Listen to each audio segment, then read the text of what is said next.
दासोपंताचा अभिमान ढळला. कशामुळे? काय पाहिलं दासोपंतांनी? दत्तात्रय चोपदार उभे पुढे उभे काठी कर. कारण नाथांच्या दारातले चोपदार कोण होते? दत्तात्रय स्वामी. म्हणजे हे असे तसे नव्हते नाथराय. नाथरायांचा फार मोठा अधिकार होता. पाणी वाय हरी कावडी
नाथरायांच्या घरी 36 वर्ष परमात्म्यानं सेवा केली.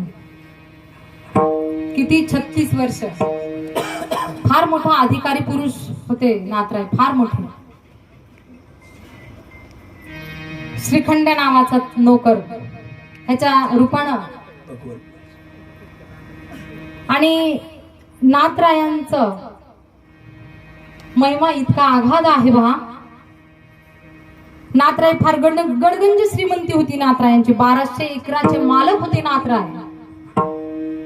रोज देवाला पुरणपोळीचा नैवेद्य, रोज नित्यनेम. एक दिवसही खाडा नसायचा की देवाला पुरणपोळीचा नैवेद्य नाही, असा एकही दिवस नाही.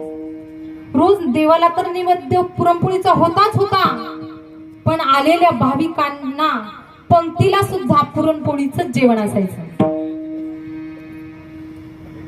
कारण दातृत्व काय असतं हे शांती ब्रह्म एकनाथांच्या अंगी ओतपोत भरलेलं होतं. आणि अशाच मोठमोठ्या पंक्ती घालून हे करून त्यांना पैशाची कमतरता भासली आणि त्यांना कर्ज काढावं लागलं. उत्सव तर साजरा करायचे, कर्ज काढावं लागलं. 700 रुपयाचं कर्ज. एका सावकाराकडून 700 रुपयाचं कर्ज घेतलं. नाथराय ते कर्ज घेऊन आले. त्या सावकाराला एक मनुष्य म्हणाला, काय म्हणले तू? त्या 700 रुपयाचं कर्ज दिले, आता समज तुझं बुडीत गेलं. काय म्हणले? तुझं आता बुडीत गेलं. का बुडीत गेलं असं का म्हणतोय? फार मोठी उलाढाल आहे नाथांची. अरे आहे उलाढाल, पण बजेट काहीच उरत नाही, जातच फक्त. त्या सावकाराला पश्चाताप वाटायला लागला. उगाच दिले बाबा 700 रुपये कर्ज. आणि मग नाथराय उत्सव झाला. नाथरायांना चिंता वाटू लागली की आता हे 700 रुपयांचं कर्ज फेडायचं कसं. आणि सावकाराला इकडे चिंता वाटू लागली की आता हे 700 रुपयाचं कर्ज जे आहे ते नाथराय माझं परत देतील की नाही. मग हा सावकार एके दिवशी नाथांच्या घरी गेला आणि म्हणाला, नाथराय माझे तेवढं कर्ज देऊन टाका. नाथराय म्हणले, ठीक आहे, थांबा थोडे दिवस, जरा बजेट बघतो आणि तुमचं कर्ज देऊन टाकतो. नाथरायण फार चिंतित होते, पण सावकाराला माहिती होतं नाथराय हे विठ्ठलाचे कट्टर भक्त आहेत. आता ह्यांच्याकडून पैसे तर काढायचे, पण सावकाराला वाटलं म्हणतोय हा नंतर बघू, पण देईल का नाही. मग आता ह्याला काहीतरी अशी युक्ती करायची की ह्यानी ते कर्ज रात्रीत दिलं पाहिजे. मग नाथरायांनी शपथ घातली, सावकारानं शपथ घातली नाथरायांना. काय? तुला विठ्ठलाची शपथ आहे, उद्यापर्यंत माझं कर्ज तू फेडलं पाहिजेस. मग नाथराय विचारात पडले. रात्र झाली आणि त्या सावकाराचा मध्यान रात्र झाली. सावकाराचा दरवाजा ठोठावला. कोणी? नाथरायांनी नाही, नाथरायांच्या त्या विठ्ठलानं नाथरायांची इतकी सेवा केलेली आहे. मग त्या विठ्ठलानं त्या सावकाराचा दर्जा ठोठावला. सावकार बाहेर या. सावकाराने दरवाजा उघडला. अरे एवढ्या रात्री आले कोण? सावकारही आश्चर्यचकित झाला. पण हा परमात्मा नाथांच्या दिवाणजीचं रूप घेऊन त्या सावकाराच्या घरी गेला होता. पाटील म्हणले, ते सावकार म्हणले की एवढ्या रात्री यायची काय गरज होती? नाही म्हणले, तुमचं कर्ज फेडायचंय, तुम्ही नाथांना शपथ घातली ना, उद्या सकाळपर्यंत माझं कर्ज फेड म्हणून तर आलो. हे कर्ज घ्या आणि पोच पावती द्या.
म्हणजे पहा, नाथांचं ऋण फेडण्यासाठी स्वतः परमात्मा तिथे गेला.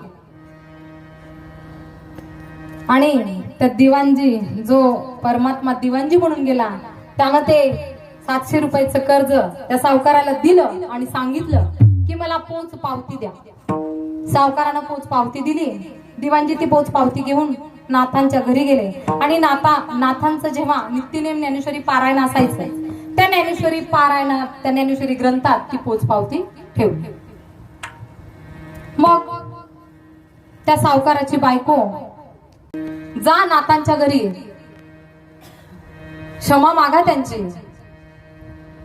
सावकार तेवढ्याच वेगेने नाथांच्या घरी गेले आणि म्हणाले, नाथांच्या घरी गेले, दरवाजा ठोठावला. नाथ म्हणले, अजून तर सकाळ व्हायची, तोपर्यंतच माझ्या दारी कोण आलं बरं. नाथांनी दरवाजा उघडला.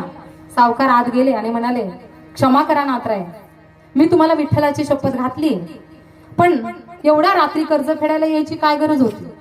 नाथ म्हणले, कर्ज कोणी फेडलं. नाथरायांच्या लक्षात येईना. म्हणले, अहो मी तर पोच पावती सुद्धा दिली आहे तुम्हाला, पहा ना घरात. नाथ गेले, ज्ञानेश्वरी उघडली, त्यात ती पोच पावती होती, ती घेतली. नाथांनी ती पोच पावती डोळ्यासमोर धरली आणि नाथांच्या डोळ्यातून घळाघळ अश्रू वाहू लागले. नाथराय म्हणले, पांडुरंगा परमात्म्या, माझं ऋण सुद्धा तू फेडलंस का रे. म्हणजे पहा नाथांचा अधिकार किती मोठा होता. असं हे नाथरायांनी म्हणजे इतकी धन्यता त्यांच्या जीवनामध्ये, एवढं धन्यता प्राप्त केली होती. जसं एक येवण जो होता तो सिद्धी आली जो होता तो येवण होता, तो नाथांच्या अंगावर थुंकला. आता पहा, बरेच जण म्हणतात 108 वेळा थुंकला आणि नाथांनी 108 वेळा गंगेत जाऊन स्नान केलं, असं मैपती बाबांनी नाथांच्या चरित्रात कुठंही लिहिलेलं नाही. कारण सिद्धू आली सुद्धा काही असा सामान्य नव्हताच खरा. त्यानं पान सगळलेलं होतं, त्याची जी पिचकारी होती त्याला ती थुंकायची होती आणि त्याच वेळी नेमकं नाथराय तेथून चालले होते. म्हणजे आपण म्हणतो ना, कावळा बसायला आणि फांदी मोडायला जशी गाठ पडली, तसं सिद्धू आलीने पिचकारी मारली, पाना खाऊन चगळलेली पिचकारी मारली आणि ती नाथांच्या अंगावर पडली. त्यानं जीभ चावली, पण नाथरायांनी त्याच्याकडे डोळे वर करून सुद्धा पाहिलं नाही. का? कारण रागच नव्हता नाथांना, ते खूप शांती ब्रह्म होते.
नाथांच्या अंगी अहंकार नव्हता, अभिमान नव्हता. त्यांनी डोळे वर करून सुद्धा त्या सिद्धी अलीकडे पाहिलं नाही.